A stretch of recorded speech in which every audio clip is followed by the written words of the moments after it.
Kamēr šīs pirmizrādes vēl tikai gaidām, Liepājas teātrī šonedēļ ir pirmizrādīts iestudējums bērnu auditorijai – Bezgalīgo stāstu stāsts. To pēc dramaturģes Rasas Bugavičūtes lūgas Toms Tomsons, kurš slēpās grāmatās motīviem, ir iestudējusi režisore Lelde Kaupuža. Viens no galvenajiem izrādes vēstījumiem – nebaidieties būt atšķirīgi no citiem un ļaujiet vaļu fantāzijai.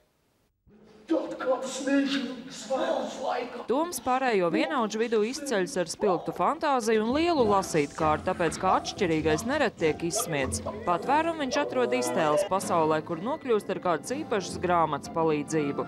Neizrādes režisori, ne lūgas autori neslēp, ka darbā jūtam ietekmi no daudziem zināmās filmas Bezgalīgais stāsts. Tomēr uz skatuves būšot redzami citi varoņi un citi notikumi. Izrādes veidotāji uzskata, ka izrādē skartā tēma vardarbība bērnu vidū ir aktuāla, un iestudējums varētu kādam palīdzēt atrisināt šo problēmu. Viņš jau tajā fantāzijā satiek tās savas, savas problēmas, savas bailes, un tiek ar tām galā atgriežoties, tad realitātei viņš jau skatās uz to visu savādāk. Galveno varoni Tomu atveido divi aktieri, Sandis Pēdis un Pēters Lapiņš. Par iespēju izspēlēties mazu zēnu lomā abi ir priecīgi, un Toma tēlu veido kopā. Norācies tūlīt. Kā tad viņu nosauc, ko?